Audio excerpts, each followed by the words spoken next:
voy a empezar a grabar, voy a mostrar de vuelta el listado. Ahí está grabando, ¿no? Recording, ok. Listado de estudiantes es este de acá, que entregan el TP1. Ahora lo voy a colgar en la 24. ¿Dónde se entrega el TP1? Acá. Van a donde dice clases 2023. Acá seguramente les agrego justo antes de las entregas de los TP, voy a poner listado de estudiantes, TP1, y actualizo, subo quienes tienen que entregar ahí. Todavía no lo hice, pero bueno, va a estar acá. Y acá tienen la entrega del TP1. Ustedes entran acá, quienes tengan que entregar, quienes estén en el listado, eh, no está restringido, digamos. Si ustedes no están en el listado, les va a permitir el sistema entregarlo. Por favor, no lo hagan. Yo voy a corroborar que esté corrigiendo a quien tiene que entregar. Y básicamente, bueno, esto es lo que veo yo, pero acá les va a aparecer para poder cargar distintos archivos y un botón para hacer lo que se llama el submit, digamos, la carga final al sistema del TP. Si ustedes cargan varios archivos, tocan enviar y se envía, digamos, todos esos archivos y después nosotros lo agarramos y lo calificamos. No les puedo prometer cuándo van a estar las notas porque depende de los tiempos que tengamos para corregir. Yo no creo que tardemos mucho, pero eh, nada, paciencia, por favor. Bueno, hasta ahí, déjeme que respondo preguntas y arrancamos con la clase. Pedro, bueno, ya lo respondí. Unas buenas fotos, sacale, poner el número a cada una de las fotos y cargalo. Si lo pueden hacer en compu siempre es mejor. Último punto, que no hay valores, más allá de que no me toque entregarlo. Bueno, después si quieren lo vemos esto. ¿Lo puedo entregar aunque no esté? No, Santi, no podés. Eh, Le subo la resolución y fíjense si lo hicieron bien de ahí. Profe, ¿está grabando? Está grabando. Bien, se va a grabar. Respondimos. Los que se han listado entregan ahora y hasta las 12 de la noche, digamos. Hasta las 12 de la noche tienen tiempo esas personas. Quienes no aparecen en listado no entregan. Pero zafa, entrega el siguiente o después si salen en listado. Bien. Y vamos a subir la resolución para todo el mundo. Los que entregan y los que no. Fantástico. Bueno, mi Gmail. eh, sí, después se los paso, les paso el institucional. ¿Por qué? No se entrega por ahí, Francisco, ¿eh? Que me querés mandar al Gmail. Si me querés hacer una consulta por mail, lo que sea, bueno, te lo mando, pero si no, WhatsApp, yo no tengo problema que me escriban. Si es preguntas o lo que sea. Salvo que sea una pregunta de texto. No, mándame al WhatsApp, así te puedo responder, lo tengo encima siempre y te respondo en un momento de todo tiempo porque revise el mail un poco más jodido.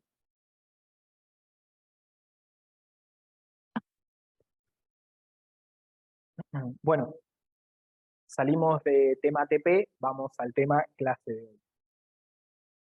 Eh, el tema clase de hoy básicamente toca tres temas por separado, los cuales probablemente no tengamos tiempo de tratar los tres. Vamos a extendernos un poquito más de las tres, pero bueno, queda grabada la clase, después mírenla. Mi idea es de vuelta hacer un paneo rápido por estos tres temas: comercio, sistema económico e intervención del Estado, para que tengan una idea de cómo se resuelven los TP. Estos TP son relativamente simples, quizás no tan cortos, pero sí más bien simples, digamos, en términos de la práctica. Estas unidades no son las más pesadas, pero bueno, de todas formas tenemos que darlo. Hay una parte práctica, se preguntan los parciales, así que está. Eh, Se toca bastante con lo que vieron con Eduardo. Van a ver que tenemos cosas muy teóricas. Eh, Saludos, Santiago. No era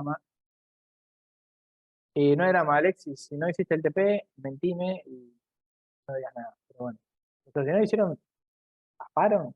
O sea, es problema tuyo al fin y al cabo no hacerlo porque no vas a tener los temas después para el parcial. Bien. Vamos a intentar tocar estos tres temas lo más rápido posible.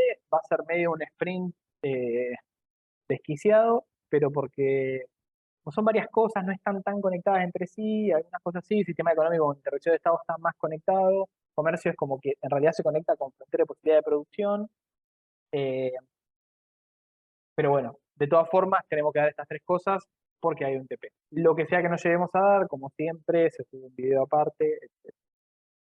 Eh, bueno, arrancamos con comercio.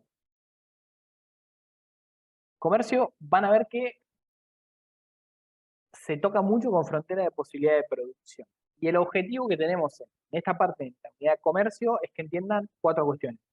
¿Por qué se produce el comercio? ¿Qué se gana con comerciar versus vivir de lo propio?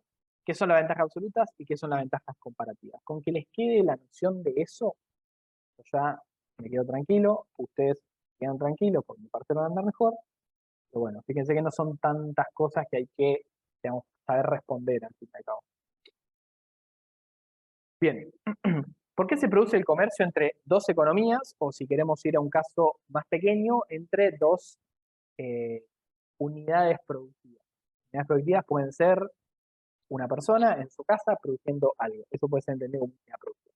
Típicamente lo entendemos como comercio entre economías. Argentina con Brasil, Estados Unidos, etcétera, etcétera. ¿Por qué se produce entonces el comercio? Bueno, primero que nada porque hay diferencia en la dotación de recursos naturales. Yo, Argentina, tengo gas y petróleo, Uruguay no tiene ni gas ni petróleo, quizá dentro de poco lo tenga.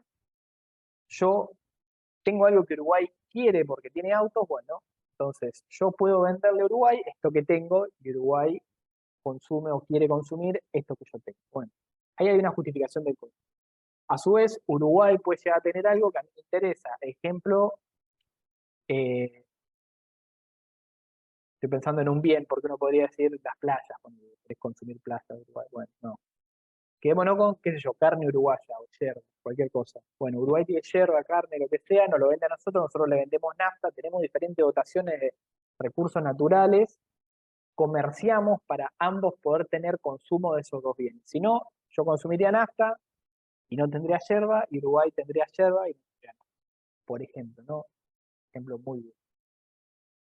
Diferencias en los gustos. Digamos, uno aparte de una dotación de factores productivos, tiene distintos consumos de las distintas sociedades. O sea, ejemplo, qué sé yo, Inglaterra quiere consumir té, bueno, compra el té a China, India, lo que sea. Argentina no, vamos a otro caso. Siria, por ejemplo, quiere consumir mate, pero no puede plantar yerba mate, bueno, le compra a Argentina eso. Digamos, no solo es una diferencia en la dotación de recursos naturales, sino también hay una diferencia en los gustos, digamos, lo que quiere consumir cada sociedad, que nos va a explicar la diferencia de un comercio. Y la diferencia en los costos de producción, que para lo que vemos nosotros acá en esta unidad y para lo que vamos a ver en el TP, esta es la más importante, porque lo que vamos a tener como justificación del consumo, mejor dicho, perdón, del comercio, por lo menos en lo que respecta a la materia, es principalmente la diferencia en los costos de producción. ¿Y a qué voy con esto?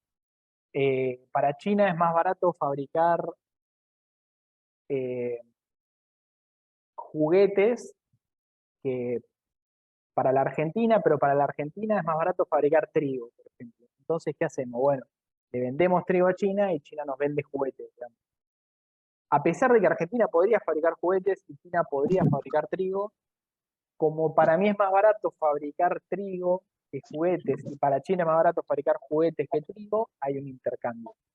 A los dos nos conviene fabricar más de lo que, después vamos a la justificación y demás, pero a los dos nos conviene, de buenas a primeras, fabricar más de lo que tenemos menores costos o somos mejores para hacer, comerciarlo con el otro.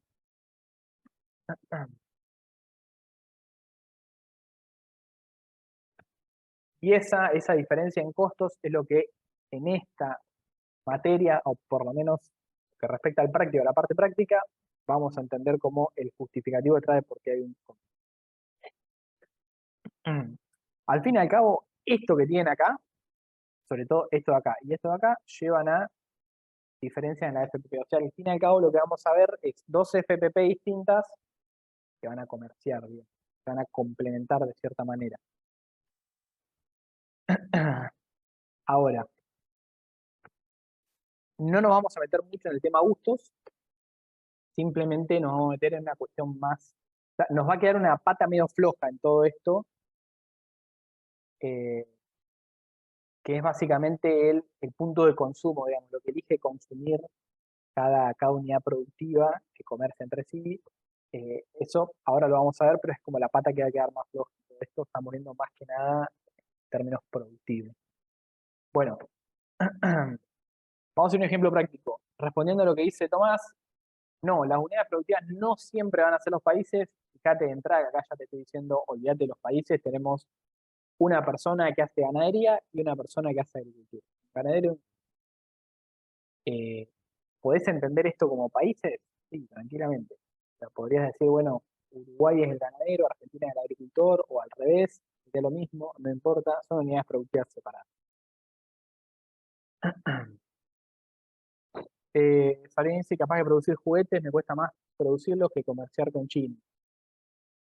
Sí, digamos, te es más barato, si te es más barato comerciarlos, o sea, comprarlos vía comercio que producirlos vos, bueno, probablemente te convenga comerciar con China.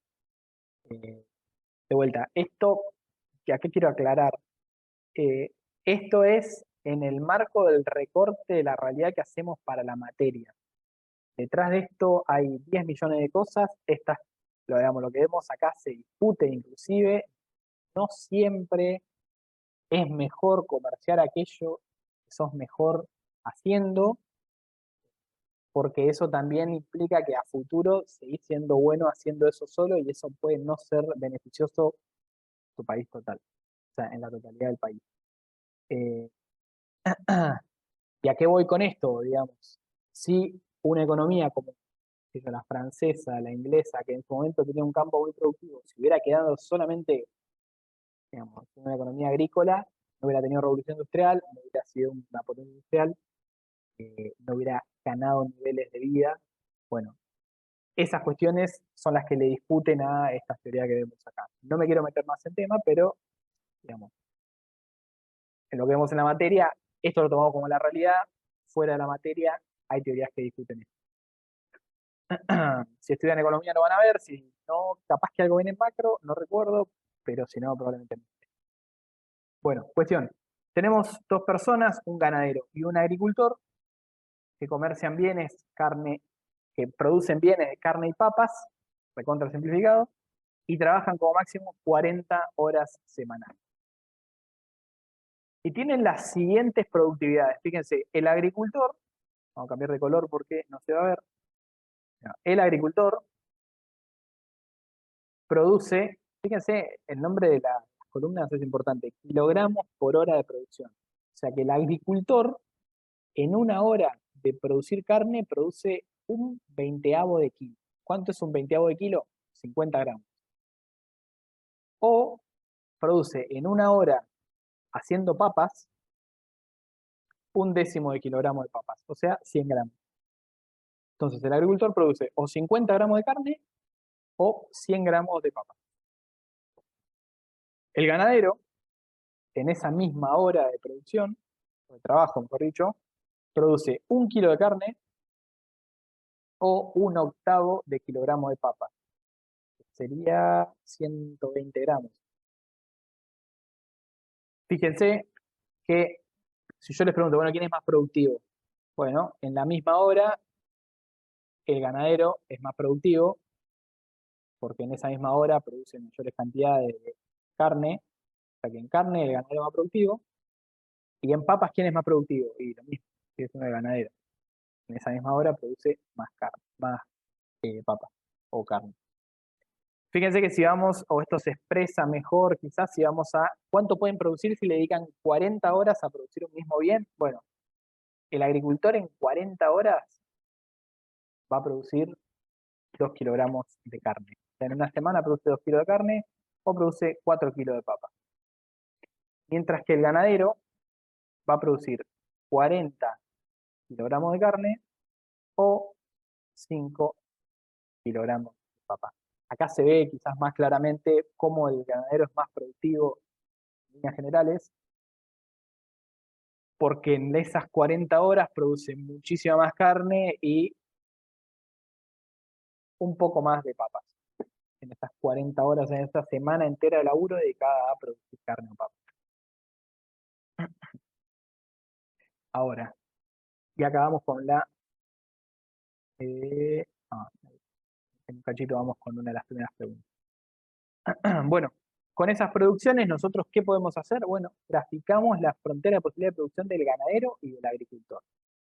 Entonces ponemos carne o papas, digamos, la esperamos en el eje Y y la otra en el eje X, y podemos graficar desde las producciones máximas las fronteras de posibilidad de producción para una semana de producción, o sea, para esas 40 horas. ¿Y por qué digo para las 40 horas?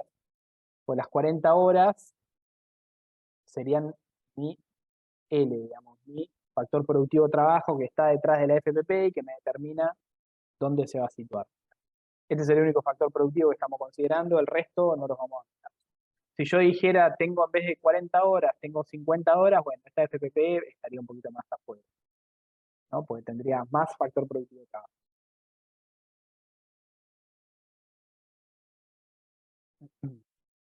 Pero ¿qué me interesa que vean?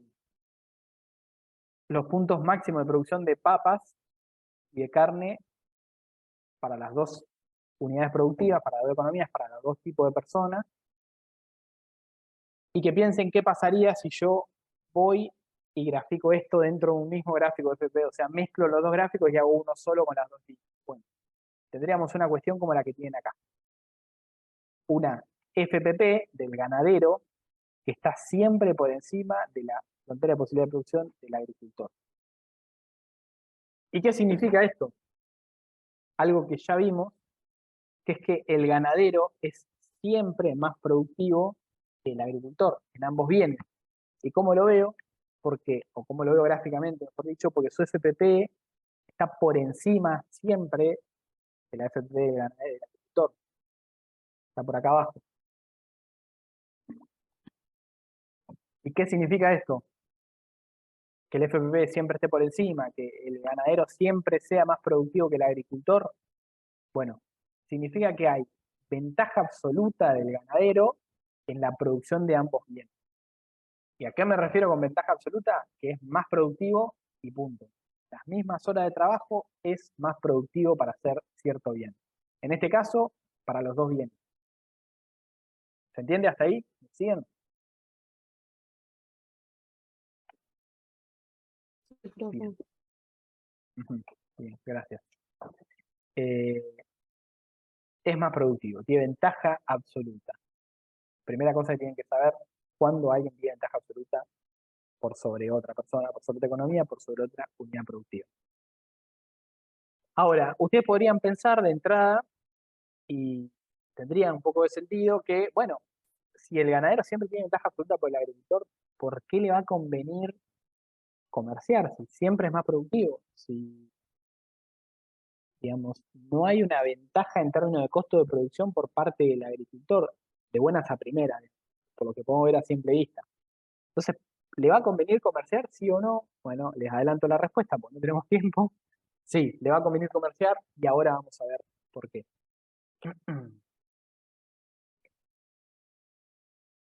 Vamos a suponer que dedican, no me acuerdo si era la mitad del tiempo, supongo que sí, porque es 21. Dedican la mitad del tiempo. Sí, adelante, Juana. Ahora vuelvo porque se largó. Sí, no hay Ahora problema. vuelvo. Vaya. Dedican, vamos a suponer que dedican la mitad del tiempo de producir carne que para producir papas, ambos los productores, digamos, el ganadero y el agricultor, y consumen eso mismo. Dedican 20 horas, consumen eso mismo, todo fantástico. No comercian entre sí, digamos, están separados, consumen lo que producen. ¿Cuánto van a producir y consumir? Bueno, el agricultor va a consumir 1 kilo de carne y 2 kilos de papas, y el ganadero va a consumir 20 kilos de carne y 2,5, no del mango, 2,5 kilos de papas. Ahí va con verde. Recuerden estos consumos porque es importante, digamos. Lo que vamos a encontrar, o lo que quiero que encontremos, se lo adelanto de comercio, es que van a poder consumir más de lo que consumían en una situación en la cual no comerciaban. O sea que cuando agreguemos el comercio a esta situación, los consumos del agricultor y del ganadero van a aumentar. ¿Cómo? Ahora lo vamos a ver, ahí ya va a quedar un poco indefinido, pero vamos a tener como la misma noción que teníamos con, si recuerdan la clase pasada, puntos de eficiencia ineficientes, vamos a tener que el agricultor y el ganadero van a estar mejor porque van a consumir más de al menos uno de los dos bienes sin reducir el consumo del otro. Una noción que se puede asemejar mucho a la que digamos de eficiencia en producción con la FPP. O sea que estos consumos, digamos, que ven acá, son como consumos de base, se van a mejorar en la situación común. ¿Qué pasaría si comercian? Uno de los escenarios posibles, acá ya, digamos, hay una parte que es arbitraria, que es básicamente definida por mí, eso sería lo arbitrario, que es decir, bueno, yo voy a determinar que van a estar mejor porque van a consumir tanto más de esto y un poquito más de esto otro, bueno, eso tanto más que van a consumir de cada bien, puede quedar a criterio, puede cambiar eso un poquito, pero siempre se tiene que dar esto que les digo, que consumen más de al menos uno de los dos bienes. Ahora vamos a eso, Leandro. Fíjense. Con comercio, ¿qué va a suceder? Bueno, si pueden comerciar, lo que va a terminar pasando, que van a ver que van a estar mejor ambos productores, es que el agricultor va a producir 0 de carne y 4 kilogramos de papa, o sea, se va a especializar completamente en la producción de papas, y el ganadero no se va a especializar completamente, pero va a especializarse bastante más en la producción de carne que en la de papas, y por lo tanto, si no recuerdan, respecto a la situación anterior, producían 20 y 1 de carne y ahora producen 0 y 24 de carne, y producían 20 y 2,5 de papas y ahora van a producir 4 y 2. O sea que cambia, digamos, sus producciones, pero dado que pueden comerciar, ahora vamos a ver qué pasa con el consumo, cómo es el comercio entre el agricultor produce 0 de carne, compra 3 kilogramos de carne y va a consumir 3 kilogramos de carne, y esos 3 kilogramos de carne lo compra vendiendo 1 kilogramo de papas. Y el ganadero, por su parte, va a vender esos 3 kilogramos de carne y va a comprar 1 kilogramo de papas. Y por lo tanto, digamos, entre lo que produjeron menos más lo que comerciaron, vamos a tener lo que consumir. O sea que ahora, fíjense, 0 de carne más 3 de carne, tenemos 3 kilogramos de carne, consumo del agricultor. 4 kilogramos de papa que produzco, menos 1 kilogramo de papa que comercio, tengo 3 kilogramos de papa para consumir. O sea que el consumo del agricultor ahora es este, y el consumo del ganadero es 24, menos 3 que vende, 21, 2 kilogramos de papa, más 1 que compra, 3 kilogramos de papa, 21 y 3, es el del ganadero. Fíjense que estos son los consumos sin comercio, carne, papas, para el agricultor y el ganadero. Estos son los consumos con comercio, que de entrada pueden ver que son mayores, y por lo tanto tenemos esto de acá, que es la ganancia del comercio. ¿Se entiende? Sin cambiar los factores, la dotación de factores productivos, o sea, sin tener más trabajo en la economía, sin tener más capital, solamente permitiendo el comercio, de cierta forma se optimiza la producción gracias a ese comercio para que ambos puedan aumentar su nivel de economía. Por lo tanto, tengo estas ganancias del comercio. ¿Se entiende hasta acá? ¿Cómo llevo los resultados de ganancia? Con comercio menos sin comercio es igual a la ganancia. De hecho, vamos a poner la matemática acá. ¿Sí? Con comercio, mejor dicho, con comercio, sería al revés. A esto le tengo que restar esto. Y es igual a esto otro. ¿Entiendes? Es lo que consumís ahora menos lo que consumías antes, esa es la ganancia de comercio. Al fin y al cabo, y acá, digamos, quiero que entiendan lo que les decía, que esto es un poco arbitrario, pero porque es un ejemplo, que puede ser de varias formas. Esta ganancia del comercio podría ser de varias formas. que sea así es una manera. No es que siempre van a llegar a un resultado, a este resultado. Pueden llegar a varios resultados intermedios porque realmente no sabemos cuánto quiere consumir. Salvo que, digamos, quieren consumir tanto de cada bien, sería otra historia. Pero si no lo establecemos, estas ganancias de comercio pueden ser distintas. O sea, yo podría decir que el agricultor quiere consumir las mismas papas que antes, entonces con comercio esto quedaría en 2, y vamos a suponer que esto sería 5, un poco más alto. Entonces acá mi ganancia sería 0, pero habría una ganancia de 4 en consumir carne.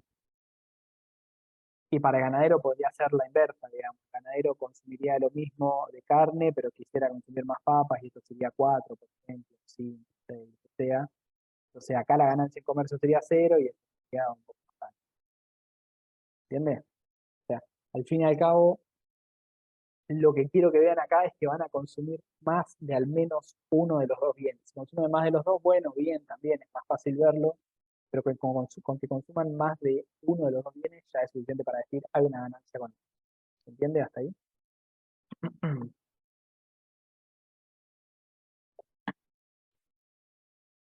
Si seguimos a este ritmo de clase, llegamos a dar los 3 temas. ¿Se entiende hasta ahí? Yo creo que fui claro, pero si no entienden, me frenan y volvemos a ver esto. Porque esto es lo más pesado en términos matemáticos. El resto es más palabra.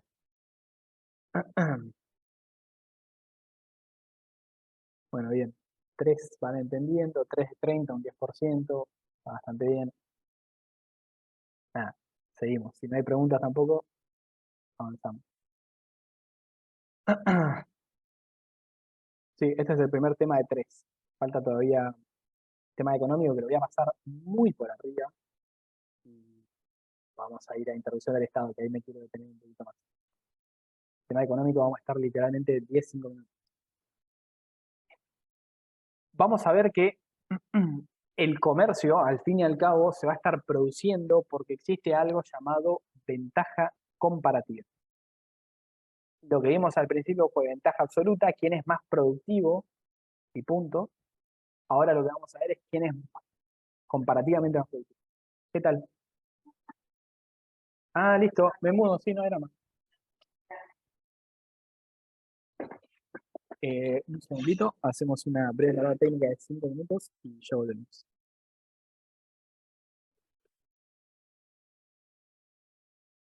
Eh,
bueno, listo. Bueno, como le decía, existe algo llamado ventaja comparativa que es, al fin y al cabo, lo que nos termina determinando la existencia de un comercio. ¿Y qué significa la ventaja comparativa y qué diferencia tiene con lo que vimos anteriormente, que es la ventaja absoluta? Bueno, la ventaja comparativa básicamente es comparándome con el otro, digamos, comparativamente, por eso el nombre, entre el agricultor y el ganadero, a quién le es más barato producir un cierto bien en términos del otro bien. acá, digamos, empezamos a tocar, o enganchamos, mejor dicho, con la noción de costo de oportunidad, que al fin y al cabo la ventaja comparativa la va a tener quien tenga menor costo de oportunidad de producir X bien. Por ejemplo, tengo agricultor y ganadero, y voy a tener ventaja comparativa en la producción de carne y de papas. Y por construcción, esta ventaja comparativa, si uno la tiene en la producción de carne, el otro la va a tener en la producción de papas. ¿Cómo lo veo? Fíjense. Vamos a calcular los costos de oportunidad de producir cada uno de los bienes para ambos individuos, digamos, ambas unidades productivas. Fíjense que los costos de oportunidad del agricultor son, para producir carne, es 2 kilogramos de papas. Para producir papas es medio kilogramo de carne. Esto, si volvemos para atrás y vemos las producciones, lo podemos sacar de acá. Esos costos de oportunidad salen de, bueno, ¿cuánto me cuesta en unidades de carne producir papas y en unidades de papa producir carne? Si hago el cálculo, me da que cada kilogramo de carne para el agricultor me cuesta 2 kilogramos de papas, pero para el ganadero, cada kilogramo de carne es solamente 1/8 de kilogramo de papa. Entonces, ¿quién tiene menor costo de oportunidad en la producción de carne? El ganadero. Fíjense que comparativamente es mucho más barato para el ganadero producir papas. Y si vamos ahora a las papas, ¿quién tiene menor costo de oportunidad medido en kilogramos de carne de producir papas? Bueno, en este caso lo va a tener el agricultor. Fíjense que por cada kilogramo de papas que el ganadero quiera producir, está resignando 8 kilogramos de carne, mientras que para el agricultor es solamente medio kilogramo de carne. ¿Cuál es la lógica de esto? Mientras yo más productivo soy en producir uno de los bienes, más costoso en términos de costo de oportunidad es producir el otro. Pues yo soy muy productivo haciendo carne, si soy el ganadero, y soy muy poco productivo haciendo papas, comparativamente, entonces si quiero hacer 1 kilogramo de papas, estoy resignando muchos kilogramos de carne porque acá soy muy productivo, digamos. Tengo un tiempo limitado para producir. Entonces, si yo digo, bueno, quiero producir papas, tengo que dejar de producir carne, pierdo esa, digamos, eficiencia en la producción de carne que tengo y por lo tanto reduzco mi producción. Por ende, el costo de oportunidad siempre vamos a tener que para uno de los productores va a ser mayor en la producción de un bien y para el otro va a ser mayor en la producción de un bien. Entonces, esto me va a permitir que, digamos, la economía básicamente, la economía asigne no, porque ahí ya sería una noción de que la economía comúnmente asigna a quien produce cada cosa, sino que más bien los productores, digamos, las unidades productivas, terminan yendo para aquellos que son comparativamente más productivos, digamos, para aquellos que tienen menor costo de oportunidad para producir, se especializan más en eso, producen eso, intercambian el resto con, la otra unidad productiva. ¿Se entiende hasta ahí? Eso, de vuelta, justificado porque tienen al fin y al cabo menor costo de oportunidad en la producción de ese bien que la otra unidad productiva. Esto vendría a ser, a grosso modo, como que se ponen de acuerdo para minimizar esos costos de oportunidad y cada quien irse a lo que tiene el menor costo de oportunidad para producir. Y los excedentes los intercambian. ¿Se entiende hasta ahí un poco esta noción? Básicamente la noción de ventaja comparativa va a quedar asociada a la noción de quién tiene menor costo de oportunidad en la producción de un bien. Quien tenga ese menor costo de oportunidad va a tener lo que se llama ventaja comparativa.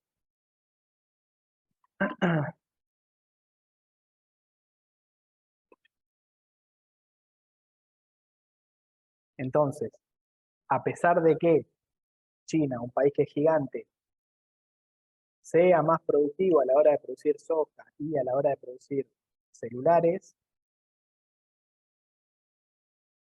de todas formas le conviene comerciar con nosotros y comprarnos soja y vendernos celulares, que a nosotros nos conviene hasta cierto punto comprar celulares y hacer soja por este tema, digamos, de quién tiene menor costo de oportunidad en la producción de ciertos bienes. Claramente a nosotros nos cuesta más producir un celular que a los chinos, y en términos comparativos probablemente nos cueste mucho menos producir soja que a los chinos. Probablemente. De vuelta. Esto es así en el marco de la materia. Fuera de la materia hay teorías que discuten esto, no nos vamos a meter, pero no es una verdad absoluta.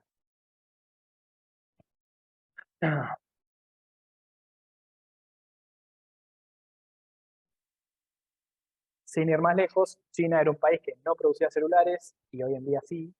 Eso es porque justamente fue un poco en contra de su ventaja comparativa y la termina generando de cierta manera. Pero en un principio tuvo que ir en contra. No hay drama,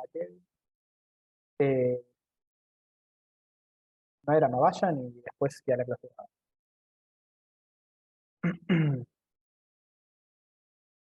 Bueno, y acá cerramos con el tema comercio. No nos vamos a meter más en comercio.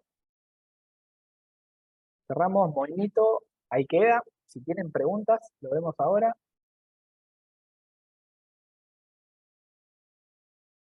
Si tenés... No pasa nada, este es el momento de preguntar. Si tenés menor costo de oportunidad que la otra persona, que la otra economía para producir un bien, sí, vos tenés la ventaja del país.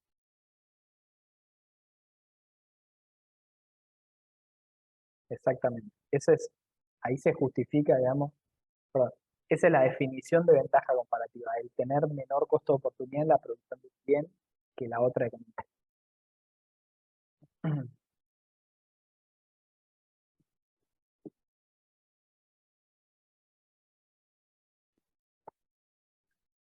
Bien, no hay más preguntas, seguimos.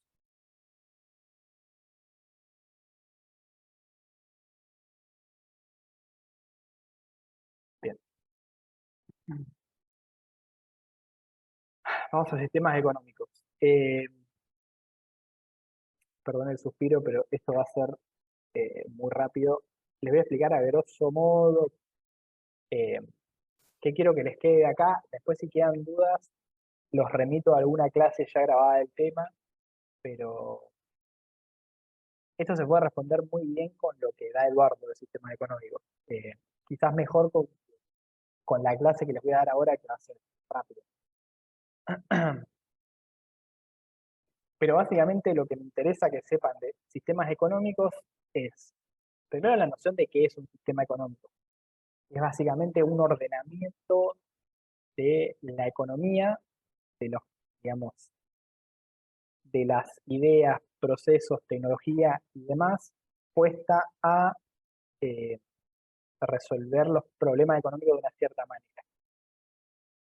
Típicamente, ¿qué sistemas económicos tienen? Bueno, tienen economías de mercado y economías centralizadas, y en el medio lo que llaman economías, no me acuerdo si mixtas, eh, vamos a decirle mixtas por ahora hasta que me acuerde bien el término, pero son como los dos extremos de mercado, completamente de mercado, mixtas, perdón, de mercado, centralizadas y las mixtas en el medio. Gran abanico. ¿Y para qué me va a servir ese sistema económico? Digamos, ¿qué es lo diferenciador de cada uno de los sistemas que vamos a ver? El cómo responde a las siguientes preguntas. ¿Qué se va a producir dentro de la economía? ¿Qué bienes? ¿Qué servicios? ¿Cómo se van a producir? O sea, las técnicas utilizadas para, y el para quién. O sea, quién se va a apropiar de los frutos de esa producción.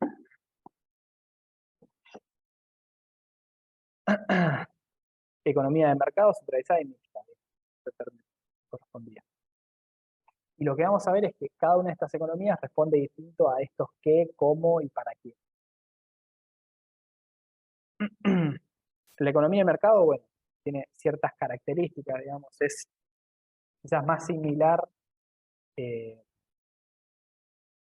a las economías, de entrada, las economías que tenemos hoy en día, Argentina, Brasil, Chile, Estados Unidos, Inglaterra, lo que sea, son todas economías mixtas, digamos. Hay pocos ejemplos de economías puramente de mercado o economías puramente centralizadas. Creo que ni siquiera Cuba, digamos, que es un país comunista que se acerca mucho a una economía centralizada, termina siendo un arquetipo de economía centralizada, digamos. Todavía tiene, no me equivoco, alguna cuestión de economía de mercado dentro. Por lo tanto, digamos, los casos puros de economía de mercado y economía centralizada, raros, difíciles de encontrar, porque siempre uno tiene como cuestiones del otro tipo y terminan siendo todas economías mixtas con mayor o menor grado de, o sea, tirando más economía de mercado, tirando más economía centralizada.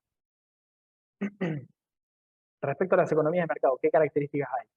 Hay propiedad privada, libertad para iniciar y disolver empresas, libertad de mercado, los precios se establecen por oferta y demanda, vamos a las unidades que vienen, y los individuos eligen qué bienes y cuánto consumen. ¿Cómo responde el qué este tipo de economía? Básicamente en función de la demanda. O sea, ¿qué se produce en esta economía de mercado? Lo que la demanda elija. Digamos. Las personas quieren consumir algo, eso es lo que el sistema de mercado o las economías de mercado tienden a producir.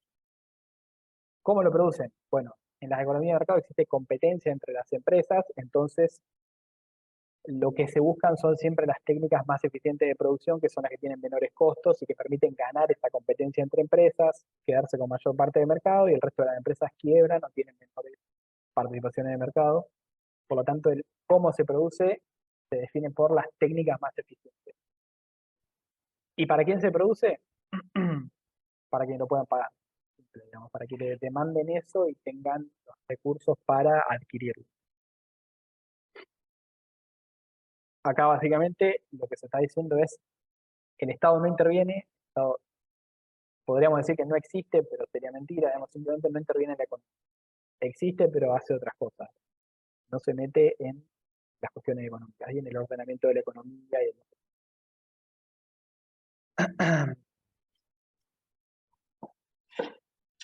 ¿Habría impuestos en una economía de mercado?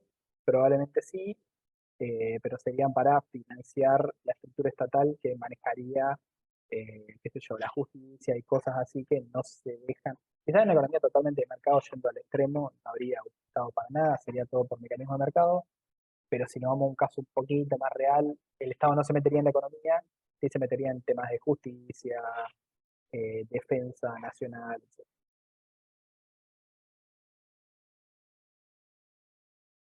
Tiene ventajas y desventajas una economía de mercado, no me voy a detener acá, pero básicamente son propias a cómo busca, eh, digamos, resolver ese problema económico.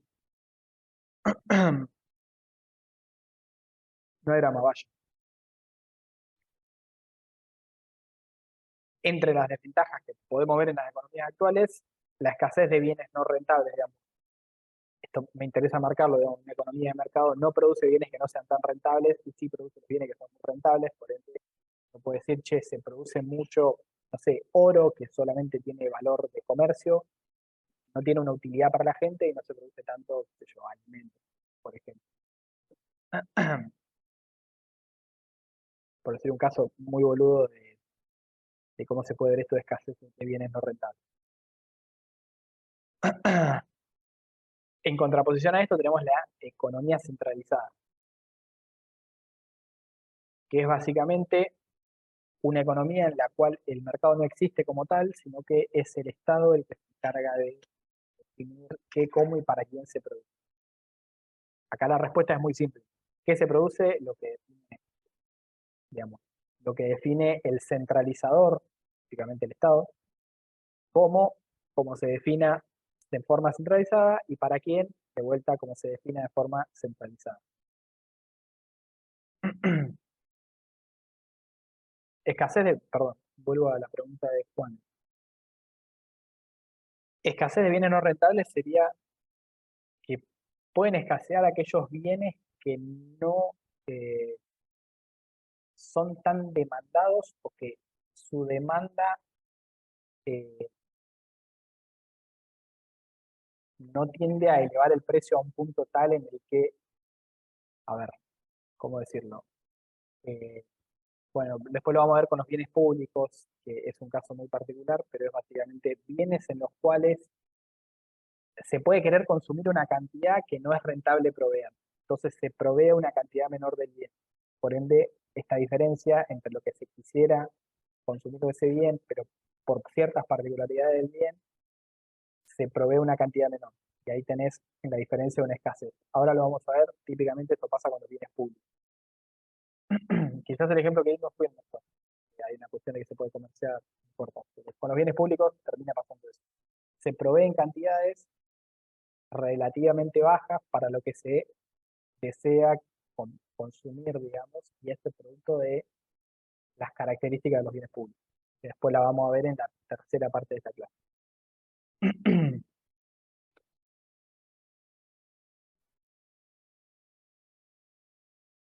Yendo a la economía centralizada.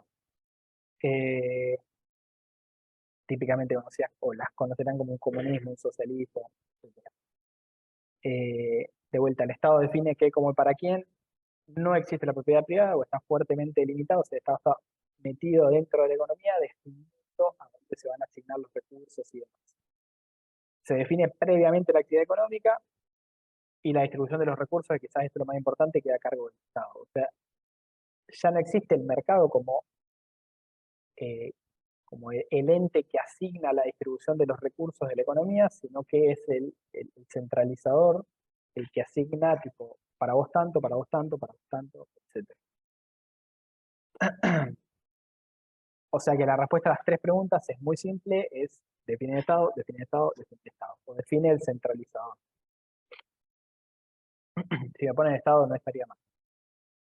¿Cuáles son las ventajas y desventajas? Tampoco me voy a frenar acá, en contraposición a lo que dijimos de una economía de mercado, en una economía centralizada, típicamente lo que son bienes públicos o bienes que es deseable que se consuman, pero que de forma o en una economía en mercado no se proveerían, bueno, típicamente en las economías centralizadas se busca proveerlos de todas formas. Esto obviamente también atrae sus problemas, pero se pueden establecer, digamos, criterios de consumo desde el Estado que te permiten asignar ciertos niveles de consumo en los bienes que uno quiera que se consuman. ¿A qué voy con esto? En una economía centralizada yo puedo decir, che, quiero que todo el mundo tenga comida y que todo el mundo tenga educación, salud, lo que sea, pero también eso te puede llevar a que haya menos consumo de otros bienes que no son tan rentables o que por A o por B terminan siendo más abundantes en la economía. Ventaja de esto, hay mayores niveles de bienestar para la gente que peor está en la economía, podemos suponer. Eh, de vuelta, en contraposición con la economía de mercado, típicamente los bienes públicos tienen buena o tienden a tener buena provisión en las economías centralizadas o mejor que en las economías de mercado. De vuelta, sujeto a discusión, pero teóricamente tendería. Y las economías mixtas,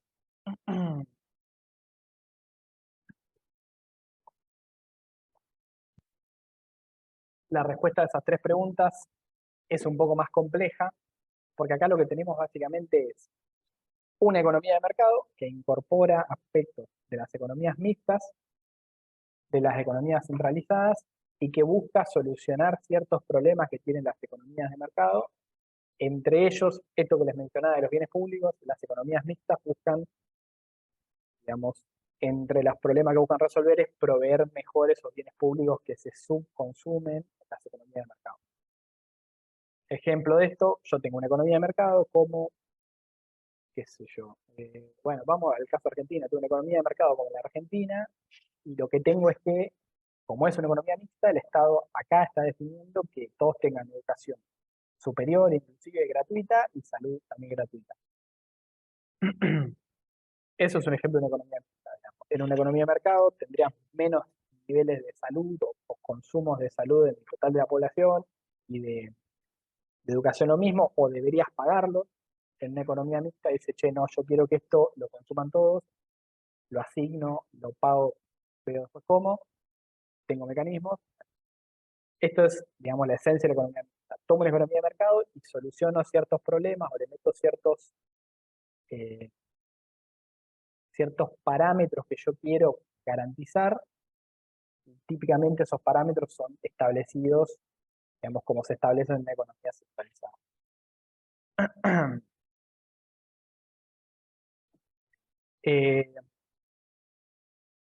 Esperen rápido. Estas fueron las tres cosas, las tres tipos de economías. Lo interesante de esta unidad, digamos, de esta parte, es ver eh, algún país con tales características, si se acerca más a una economía de mercado centralizada, o si ven la presencia de tal cosa que les diga, bueno, este ejemplo, estamos hablando de una economía de mercado porque fíjate que me dicen esto, esto y esto. O en tal otro ejemplo, no, es más una economía mixta porque fíjate que pasó esto, esto y esto, típico de la economía. Lo que me interesa acá es que tengan herramientas para poder identificar cuando se habla, o cuando se habla de una economía, qué tipo de economía estaría haciendo. ¿Preguntas respecto a esto?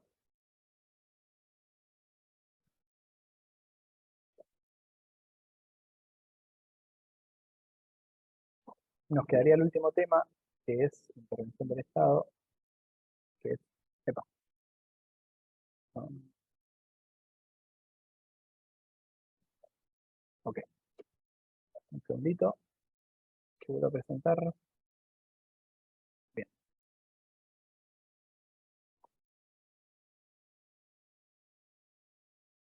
ahí está. ¿Se ve la PPT? ¿Quiere? Bien, listo. Bueno,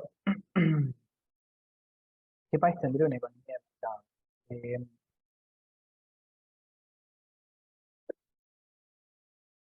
Podríamos decir que Eduardo siempre usa el caso, o sea, una economía de mercado per se es difícil dar un ejemplo, digamos, puro, pero creo que Eduardo siempre hace el caso de Hong Kong. Yo desconozco cómo es Hong Kong, eh, pero imagino que economías tipo Hong Kong, Singapur, eh, inclusive los mismos de Estados Unidos en varios aspectos son más tendientes a una economía de mercado que, por ejemplo, un país nórdico, que Cuba, que Venezuela, o sea, nadie discutiría eso.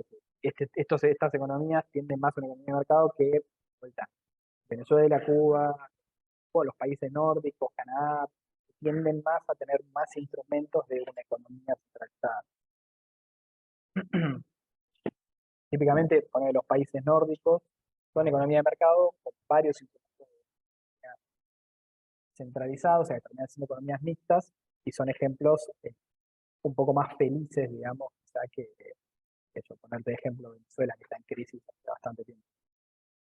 Eh, después quizás yendo a Latinoamérica, por ejemplo, que estamos hablando de estos países, Chile es una economía más de mercado que la Argentina, está más regulada, y si no me equivoco, que Brasil inclusive, eh, pero se asemejan bastante más entre sí, no hay tanta diferencia. Y siempre vas a tener lugares donde se regula más o menos la economía, depende de lo que define el Estado. Eh, yo desconozco el caso de Hong Kong, quizás es más, o por lo menos por lo que dice Eduardo, es más paradigmático en el mercado hoy en día. Si me remoto atrás en el tiempo, te diría una economía centralizada típica, la Unión Soviética, centralizada, digamos, y los países de la Unión Soviética. Eh, una economía pura y dura de mercado, algo como la Inglaterra de la Revolución Industrial, digamos, cuando estaba surgiendo el comercio, eh, los estados no tenían tanta preponderancia sobre.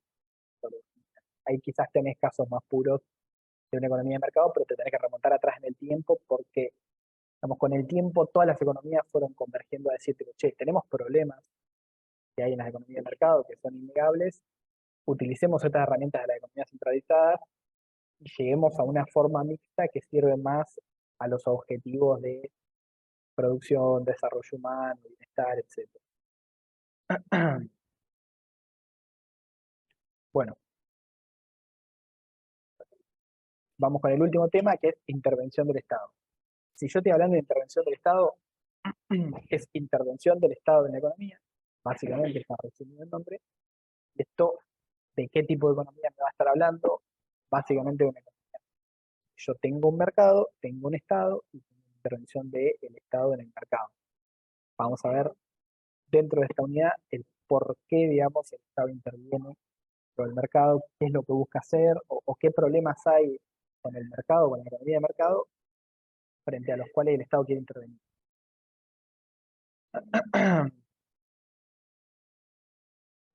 A ver.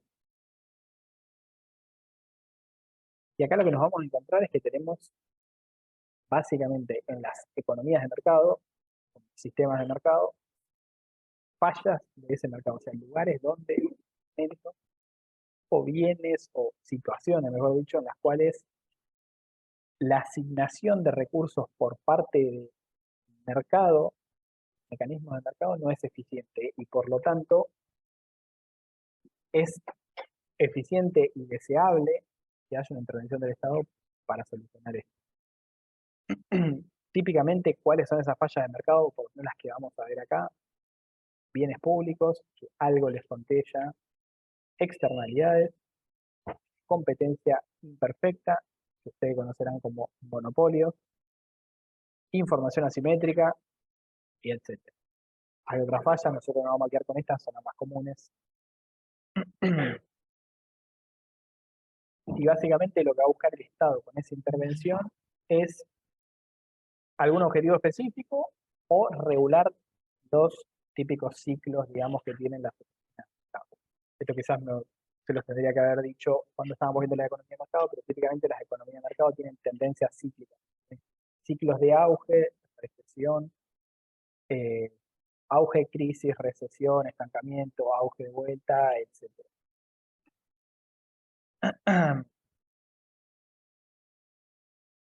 Restricción de exportación no son fallas también. No, no sería falla porque es una decisión por parte del Estado restringir la exportación de. eh, no sería una falla de una economía de mercado siempre y cuando sea una decisión del Estado. Ahora, si vos por alguna característica particular de una economía de mercado no podés exportar, eh, ahí sí podría haber una falla de mercado. Por ejemplo, vamos a un ejemplo, digamos, estamos para esto. El servicio de tren, digamos, para llevar un producto desde el campo hasta el puerto para exportarlo, tiene ciertas características que pueden ser entendidas como de bien público. Entonces, acá con pinzas, digamos, y medio flexible con la definición de bien público, pero bueno. Ahora, ¿qué pasa con esto? Bueno, que de cierta forma quizás no le conviene a los privados proveer esa línea de tren por X razón, por lo tanto hay, digamos, subprovisión del servicio de tren para llevar el bien del campo al puerto, y por lo tanto yo tengo, ahí sí tendría quizás una falla de mercado que te estaría evitando que vos puedas exportar.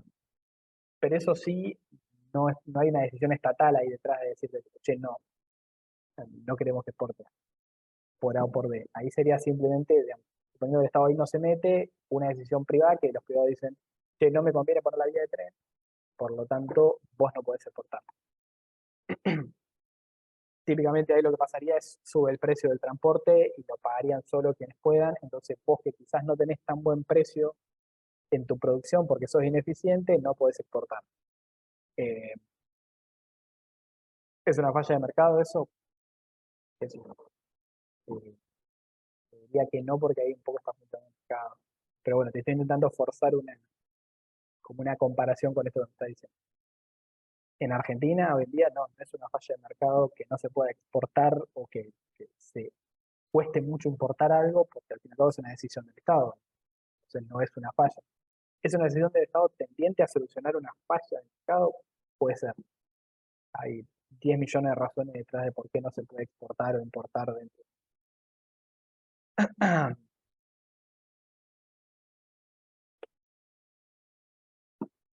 Primera fase del mercado que vamos a ver, los bienes públicos. ¿Por qué? O mejor dicho, ¿qué es un bien público? Son bienes que tienen ciertas características. Acá tiene la definición más acabada. Yo me quiero detener en los 3 puntos que son los importantes. Son bienes en los cuales hay consumo conjunto, hay no exclusión en el consumo y hay no rivalidad. Vamos a ver que el 1 y el 3 van muy de la mano, pero las podemos entender como 3 partes por separado. Consumo conjunto significa que el, digamos, el consumo de estos bienes se hace sobre un grupo de individuos. Yo, al consumir este bien, también lo está consumiendo otra persona. Digamos. Al existir ese bien, al proveerse ese bien, lo están consumiendo 2 personas al mismo tiempo. O 3 o 4 o infinito. O sea que pueden brindar utilidad a varias personas a veces. En contraposición a esto está lo que es eh, el consumo individual, ya no conjunto sino individual. Por ejemplo, un helado que solo te brinda utilidad a vos. Quizás le brinda desutilidad a la gente que te mira con el helado, inclusive. Pero, digamos, como bien solo te brinda utilidad a quien lo está comiendo o consumiendo lo que sea. Segundo punto, la no exclusión, que tiene que ver con si se pueden establecer mecanismos para decirte, che, vos no puedes consumir esto, o si no se puede establecer esos mecanismos. Ejemplo, no es un gran ejemplo, pero lo vamos a usar, una plaza. A vos te pueden decir, che, no consumas plaza, no puedes consumir este bien público, plaza, o el alumbrado público, no puedes consumir digamos, el bienestar derivado de las luces de la calle. Bueno, ponele que hay mecanismos, te pueden cortar la luz cuando vas caminando, que eso es muy costoso, típicamente no hay exclusión ahí. Con las plazas lo mismo, uno puede cercar toda una plaza, eh, poner un molinete en la entrada, pero es muy costoso, digamos, y típicamente ahí se entiende que no hay exclusión en el consumo, porque es muy costosa hacer esa exclusión. En algunos bienes directamente no se puede dentro de una economía, ahora vamos a ver en cuáles, algún ejemplo bien particular de un bien público puro puro. De vuelta, acá como con las economías, hay bienes que tienen más características de bien público, pero es difícil encontrar bienes públicos puros puros que cumplan a rajatabla con todas estas características. La no rivalidad es otra, que es básicamente eh, si a vos te disminuye el disfrute porque yo consuma el bien. En un bien, digamos, que tiene consumo individual, que hay perfecta rivalidad, se llama en el consumo, yo consumo el bien y tengo la utilidad del consumo de ese bien, o sea, el bienestar por consumir ese bien, vos tenés 0 bienestar por el consumo de ese bien. Helado típico, digamos. Yo me como el helado, yo lo disfruto, vos, importa, estás consumiendo, no lo disfrutás. Las luces de las calles o las plazas, típicamente que vos estés en una plaza a 100 metros, a mí no me jode, no me afecta. Que vos estés caminando en la calle y estés disfrutando de la misma luz que yo, a mí no me jode, no me afecta. No hay rivalidad en el consumo. No me cambia el disfrute porque vos también lo estás consumiendo. Ahora, llevado al extremo, sí puede haber cierta rivalidad si yo digo, bueno, de repente en vez de una persona en una plaza, tengo 1 millón, bueno, probablemente ya me empiece a joder que haya tanta gente y ahí empiezo a tener rivalidad en el consumo. Eh, Meter más personas a consumir ese bien, ya me lo satura en cierta manera y empieza a afectar mi disfrute el hecho de que otra persona más lo... ¿Se entiende hasta ahí?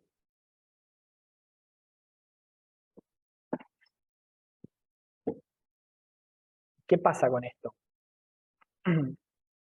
Si se cumplen estas características, no se tiene que cumplir al 100, digamos, si hay cierto como matices de que está pasando esto dentro de un bien, lo que termina sucediendo es que exista, digamos, o que de librarse la provisión de este bien a los mecanismos de mercado, exista lo que se llama como free riding. Por todo esto que les estoy diciendo, estos bienes permiten que una persona que no pagó por el bien lo pueda utilizar. Eso se llama free riding, free, gratis, riding, digamos, usuario, no me sale la traducción, pero básicamente es quien usa algo de manera gratuita, quien viaja de forma gratuita, eh, que por lo tanto, digamos, como yo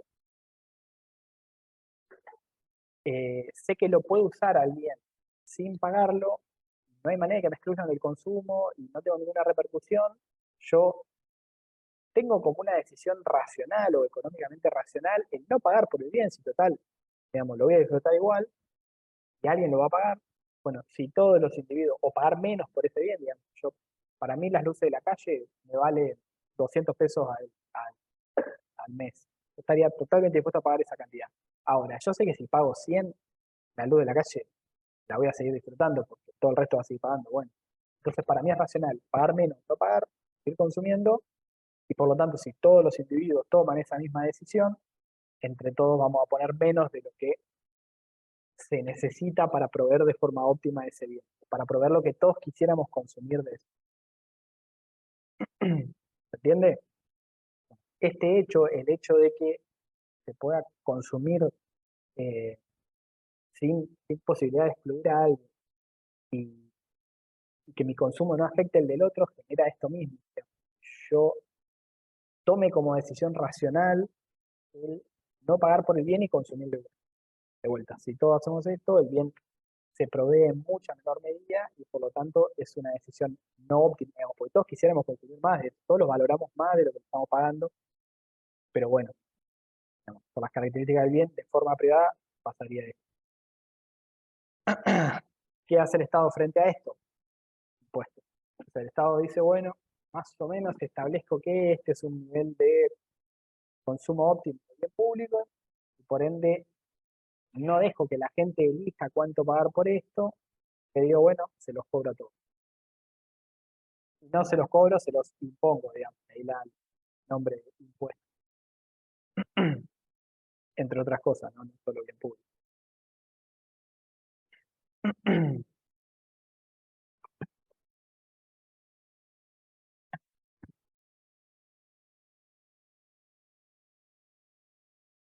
Externalidades. Segundo caso de falla de mercado. Y es básicamente, esto lo voy a pasar relativamente rápido, quiero que entiendan el concepto, pero básicamente es cuando hay un efecto, bueno o malo, efecto, digámosle, secundario, que puede ser bueno o puede ser malo, típicamente lo que se ve es un efecto malo, que ahora vamos a ver, un efecto bueno o malo, secundario, que impacta a una unidad productiva, producto del accionar de otra unidad productiva. ¿A qué voy con esto? Eh, bueno, y que ese impacto secundario, no importante, no se está internalizando, digamos, por los diferentes actores. ¿A qué voy con esto? Eh, y ahora vuelvo a la filmina. Vamos a suponer que hay dos empresas, una de papel y una empresa pesquera. La empresa de papel, digamos que es Bodnia, Uruguay, que produce papel, contamina el río, mata peces, y arriba abajo yo tengo una pequeña empresa pesquera. Bueno, la empresa papelera, en su accionar de producir papel, bla, bla, bla, contamina el río, mata peces, y la empresa pesquera lo que ve es que se reduce su producción de peces. Claro, y no hay ningún mecanismo para que esta empresa que produce papel, que está afectando a la empresa pesquera, compense en esa afectación. Ahí estamos teniendo un caso típico de externalidad negativa. ¿Cuál es el problema acá? Que, digamos, puede ser deseable en términos, digamos, de la economía en su totalidad, suponiendo que se pueden poner de acuerdo, podría ser deseable que la empresa papelera produzca menos o compense a la empresa pesquera por ese daño que le está haciendo. Cuando existe una compensación de la empresa que está viendo afectada por la empresa afectante, ahí se está tendiendo a solucionar ese tema de la externalidad. Mientras no haya una compensación de una a otra, hay una externalidad positiva o negativa. La negativa es muy clara. Bonia produce papel, mata peces, la pesquera pesca menos. Punto. Externalidad negativa, vos estás perdiendo producción pesquera. Y puede ser también que la sociedad como un todo se esté viendo perjudicada y que defina, bueno, a nosotros como sociedad nos convendría que Bonia, la empresa papelera, internalice el daño que le hace a la pesquera y que por lo tanto la compense de alguna manera. Eso podría ser socialmente útil. En términos más crudos y de la matemática, cuando hay una externalidad negativa, hay lo que se llama costo social mayor al costo privado. O sea, el costo para la sociedad en su totalidad es mayor al costo que enfrentan por separado los privados.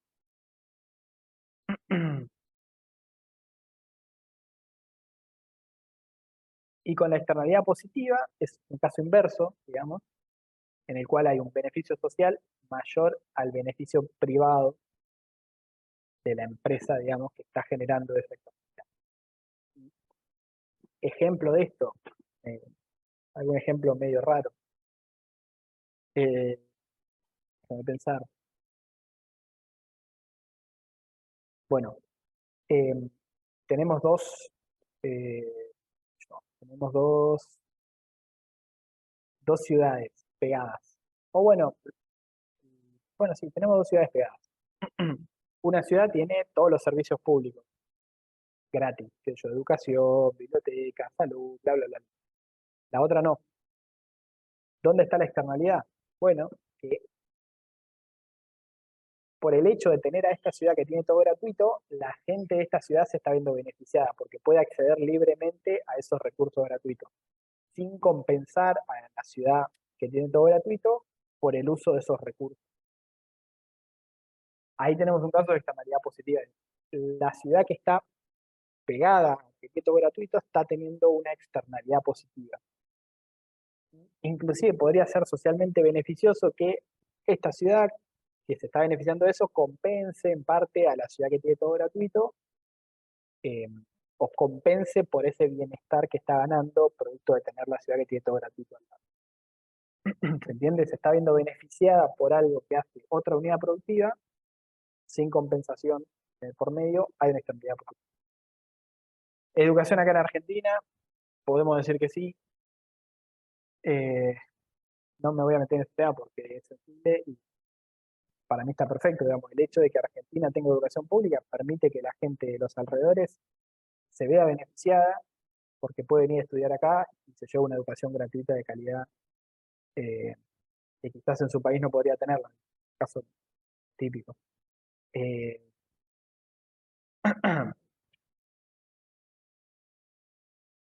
e incluso, volviendo al tema de la materia, ya no me quiero meter en estos temas porque quizás, digamos, ya una cuestión de cómo se relacionan los estados, bla, bla, bla.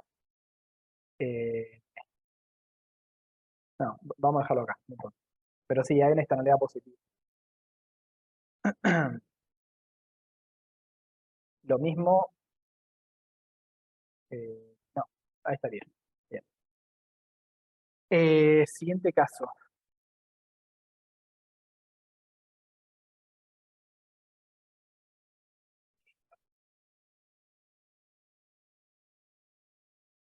Competencia imperfecta.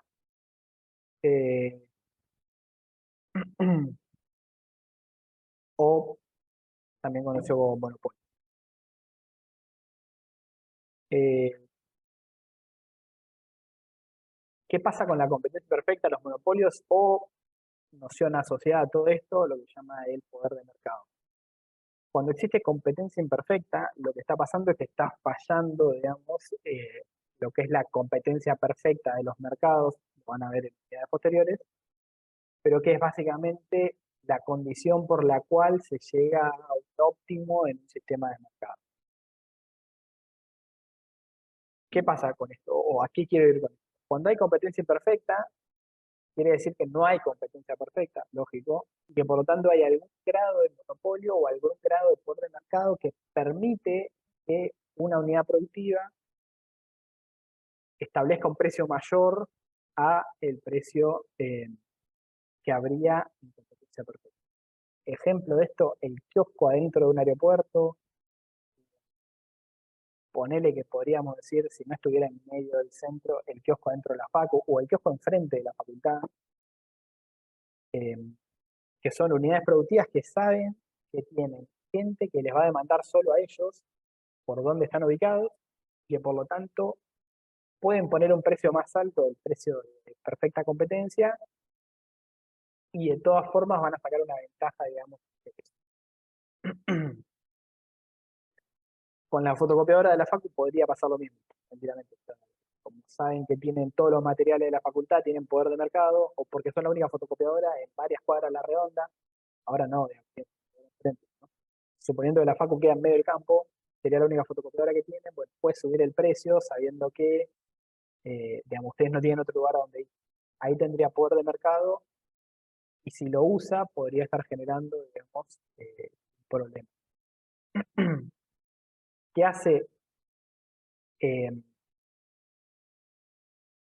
¿Qué hace el Estado en estos casos? Bueno, en el caso de la fotocopiadora de la Facu, vienen las autoridades y dicen, precio se fija acá, aunque creo que se lo maneja el centro de estudiantes, si no me equivoco, dice, o sea, ellos fijan el precio, no lo fija la Facu, perdón.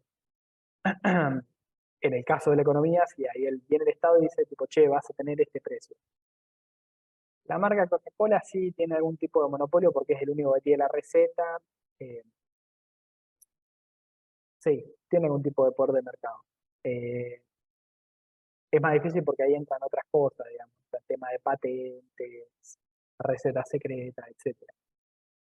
Es más típico ver eh, esa situación en un kiosco que está solo en medio de un barrio que no hay kioscos, y ahí sí tenés como, quizás más tangiblemente, solamente por la ubicación geográfica, algún tipo de poder de mercado. Pero sí, con Coca-Cola se podría hacer, nada más que está justificada en otra cosa. Y después lo que existe, eh, que se ve en una materia que se llama regulación de los servicios públicos, materia de quinto año de economía, pero bueno, es que ciertos bienes, eh, se llaman bienes públicos de infraestructura, ustedes lo van a conocer mejor como el agua, el gas, la luz, internet hasta cierto punto, tienen ciertas características que hacen que sean monopolios naturales. Que sea que lo más eficiente es que haya una sola empresa que lo provea, que haya un monopolio que lo provea, que por lo tanto, como los monopolios tienen este problema o esta falla de mercado de poder subir el precio eh, por encima del precio de competencia y tener un beneficio de eso, beneficio que extraen del consumidor, se los regula esos monopolios. Por eso el precio del agua está regulado, el precio del gas está regulado, el precio de la electricidad está regulado, para que, a pesar de que haya un monopolio, se regula ese monopolio para que no pueda hacer uso de ese poder de monopolio para apropiarse de la renta de las personas, digamos, consumidores. Al fin y al cabo el problema está ahí, digamos. Uno puede tener poder monopólico, pero si no lo utiliza, o si está fuertemente regulado y no lo puede utilizar, digamos, no hay tal problema.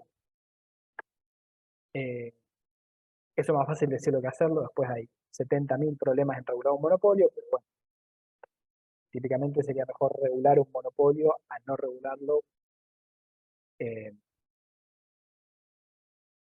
o por lo menos desde la teoría es mejor regularlo en términos de bienestar social que no regularlo.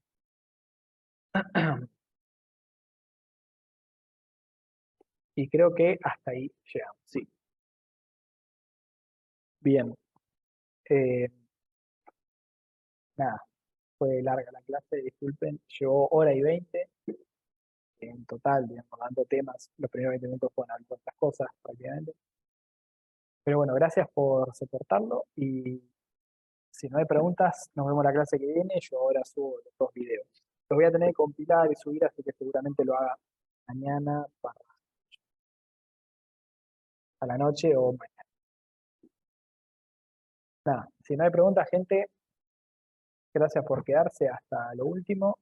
A los 13 fieles y las 13 fieles que se quedaron, está muy bien.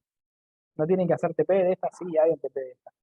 De hecho, creo que son varios TP, pero son cortitos. Después veo bien si les hago entregar uno o varios juntos. Y quizás después damos más tiempo para las entregas de los otros TP. Porque estos 3 TP son bastante cortos. Y me gustaría quizás decirles, bueno, tienen una semana para entregar estos 3, que van a ver que son cortos. Y después les doy, no sé, 2 semanas para entregar los TPs de más adelante, que son un poco más cortos. Eh, sobre todo el de mercado. Una semana para entregar el TP de mercado es bastante poco, así que después eso igualmente se los voy a aclarar por el grupo. Sepan que esa duda se despeja. Pero sí, hay TPs de estos y los pueden ir viendo.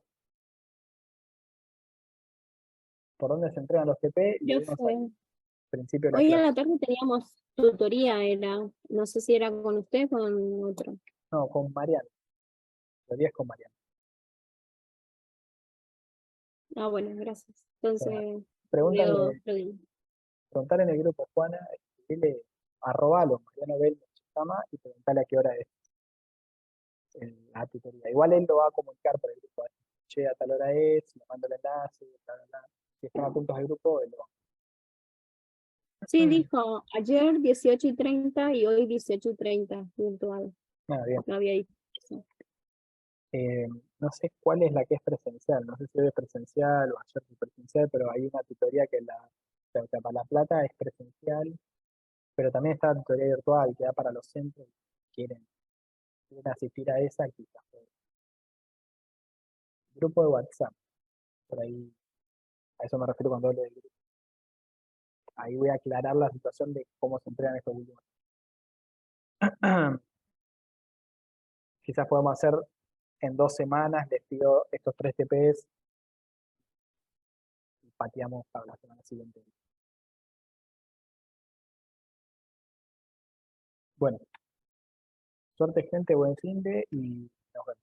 Quienes tengan que entregar, entreguen TP1 y nos estamos viendo la semana que viene.